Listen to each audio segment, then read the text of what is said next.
Damai sejahtera Allah yang melampaui segala akal, itulah yang menerangi hati dan pikiranmu dalam Kristus Yesus. Amin. Firman Tuhan kita renungkan dari kitab Yohanes pasal 1 ayat 42. Ia membawanya kepada Yesus. Yesus memandang dia dan berkata, "Engkau Simon, anak Yohanes. Engkau akan dinamakan Kefas." Artinya Petrus. Saudara-saudara, berada di bawah bayang-bayang seseorang bisa diartikan sebagai dipandang sebelah mata atau kurang dibutuhkan. Tidak sedikit orang merasa kurang dihargai dan tidak diperlakukan dengan adil. Mereka bisa saja marah, menuntut perlakuan yang sama. Jika Tuhan memposisikan diri kita harus berada di bawah bayang-bayang seseorang, apa reaksi kita? Sungguh rasanya hanya orang-orang yang menyadari siapa dirinya di hadapan Tuhan dan rendah hati sajalah yang akan terbebas dari luka-luka hati. Sikap hati inilah yang ditunjukkan Andreas. Andreaslah yang memperkenalkan Petrus kepada Yesus.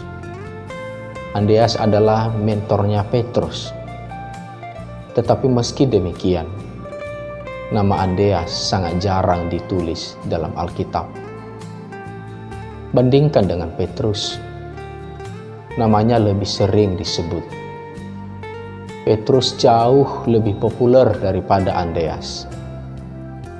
Andreas pun hanya dikenal sebagai saudara Simon. Ia tidak pernah melakukan manuver untuk menyamai Petrus. Tidak ada rasa marah, cemburu, atau iri hati menyaksikan popularitas Petrus. Andreas hanya berupaya menjadi orang yang terbaik bagi dirinya sendiri.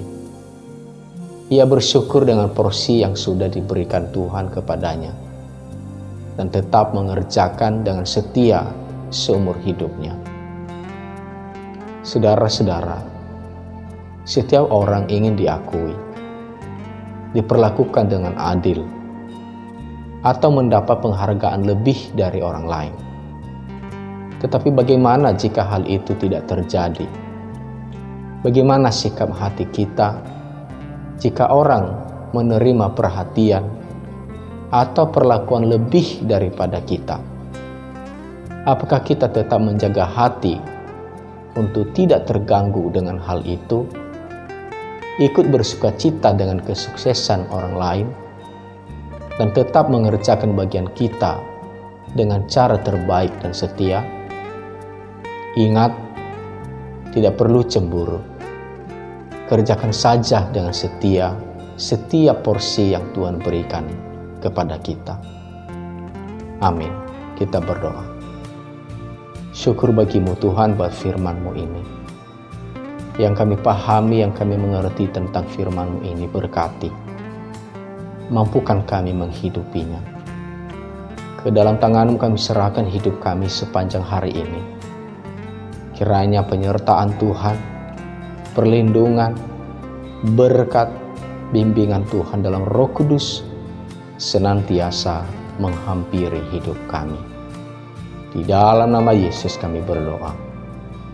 Amin. Kita terima berkat dari Tuhan. Tuhan memberkati engkau dan melindungi engkau. Tuhan menyinari engkau dengan wajah-Nya dan memberi engkau kasih karunia. Tuhan menghadapkan wajah-Nya kepadamu dan memberi engkau damai sejahtera sekarang sampai selama-lamanya. Amin. Demikianlah renungan firman Tuhan bagi kita. Selamat pagi, selamat beraktivitas. Kiranya Tuhan memberkati kita. Shalom.